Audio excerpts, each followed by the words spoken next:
In this video, I'm going to take a first look at the new Crush City Baits by Rapala and Jacob Wheeler.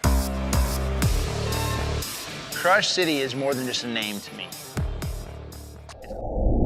I've been kind of waiting to get my hands on some of these. We saw Jacob Wheeler last year in MLF win on Lake Gunnersville with a bunch of new baits that he had released at iCast, and I never really paid that much attention to it because Rapala's always been known for more hard baits, but it was cool to see that they were getting in the soft plastic game. But what got my attention this year was when at the end of the season, Rob Turkler was on the Bilge podcast talking about how the Googans were moving away from a bunch of different bass pros, obviously not including Scott Martin, but they let Dustin Cannell go. And where did Dustin Cannell go? Right where I thought he should be, Rapala. With his travel companion, Jacob Wheeler. And obviously now sponsored by Crush City Baits. Great combination. Love seeing these guys paired up. And boy, oh boy, did DC make an impact right away in the first Major League Fishing event of the year, where both he and Jacob smashed the fish the whole week long on the Crush City freeloader. Basically throwing ball head jig, demicky rig, whatever you want to call it, but they smashed the field. And I won't lie, I immediately texted Graham and American Legacy Fishing saying, hey guys, you need to get some of these on order. I know you carry a Rapala, but you need to get a bunch of these soft plastics in because I think they're going to sell out. And when I was doing some research today on the website on Rapala.com, that's right, all the freeloaders in every single color are sold out. Now, I think you can still pick them up in other online retailers. You can find them at Dick's. I haven't seen them in Walmart yet. I kind of walked through the aisles today just to see, but that wouldn't shock me either, so keep your eyes open. But I wanted to take a first look at these baits. I wanted to pick up a bunch of myself, see what I thought about them, and put them to use as we start getting ready to get on the water here when it starts warming up here in southern Indiana. A lot of you folks down south, you're already at it, and you're probably throwing all these techniques that we're getting ready to talk about. But let's get started. First, I'm going to start with the Crush City freeloader. The baits come in a nice clamshell to keep them all protected. But there's two different types of plastics the Crush City baits are made with. The first bunch that we're going to talk about are a durable plastisol, but they're actually molded with what Rapala is calling smart injection technology. Now, to explain the smart injection technology is really the fact that the way these are poured, they can directly control where the salt content goes in the bait, the detail of the bait, the fleck in the bait, and the color laminate. So you'll notice right away with all the Crush City baits, they are very consistent. They've got hook slots at the top and the bottom to make sure that you rig them straight. You can see the ribs of the freeloader here and the detail, and then the little extra rings there at the bottom to give it that much more action. Several different ways you can fish a fluke style bait like this. On a scrounger head, you can put it on a jig head like this, swim it or demicky rig it across the bottom. Very common this time of the year is to rig it up on a little ball head jig, throw it on a spinning rod with a loop knot. A lot of people with forward facing technology are just using this to drop it down into those bait balls of fish. Uh-oh, this could be game time. Right there, eat it fish. Yep. He's on it. Eat it. Got him. There we go.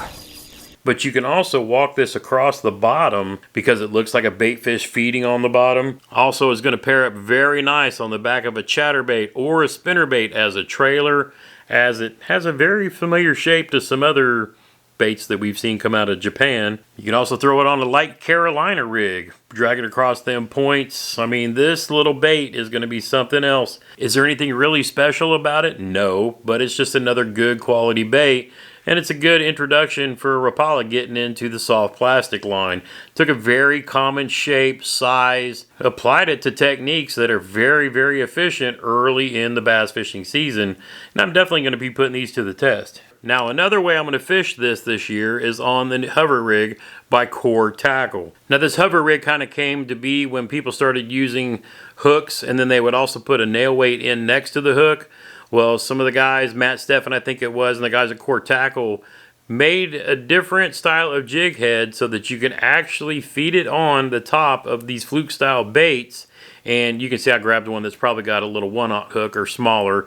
For some of the other little smaller baits I have, I probably need to grab one of the bigger hooks. That's going to allow this bait to fall and sink slowly. But I'm really going to be interested in testing this out with throwing it on my Ned setup and see if we can't really pick up some of those, you know, really picky fish with this new finesse technique. Should be pretty cool. But yeah, I went ahead and got 2 packs of the freeloader just because I'm going to throw this a lot, especially trying it out with chatterbaits and the ball head jig. Next up, I got their swim bait called the Mayor. As you can see, it's 2-tone in a shad color. Got an interesting boot tail. I'm gonna throw this on an underspin. I'm gonna throw this on a ball head jig. I'm gonna throw this on a swim bait head. Should be pretty interesting, but we'll see how that goes as well. Next up, I picked up 2 packs of the cleanup craws, one in black and blue and green pumpkin, one in green pumpkin chartreuse. This will be your jig trailer, your Texas rig. As you can see, this crawl pairs up perfectly with this Strike King tungsten finesse jig. That should be a banger for both smallies and largemouth and a little bit clearer water in those rivers. Really looking forward to this one. But you know me, I also had to get black and blue. Really looking forward to throwing this combo.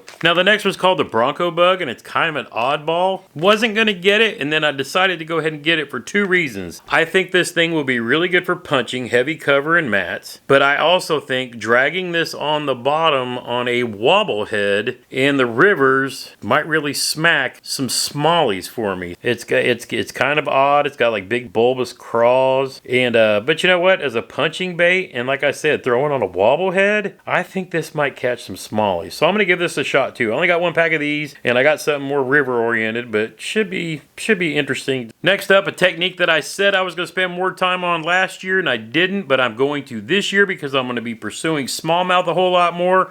I picked up a couple of packs of the Ned BLTs. Now this is one of the ones they make in a different plastic, where their other plastisol is a little more durable.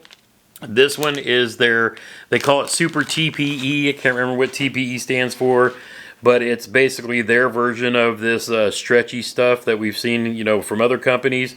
So I don't know if you could store this with other stuff. I'm going to assume not. I'm going to keep these in the packages by themselves because it's made of that super stretchy, durable material.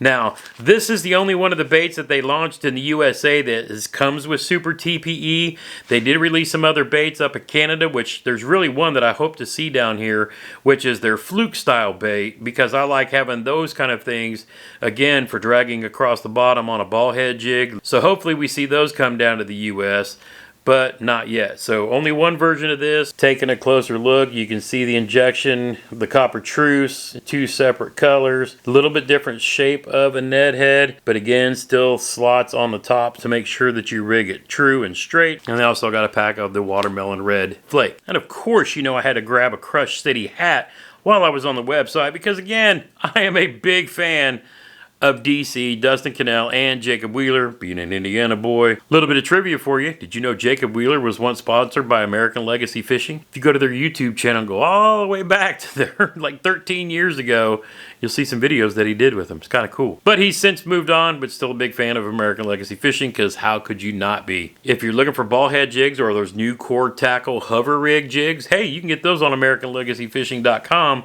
Use code GRAMPS10 at checkout, save you a little bit of money. Oh, I'm just a couple of weeks away from getting out on the water and testing these, and as soon as I do, I will be back with a follow-up video.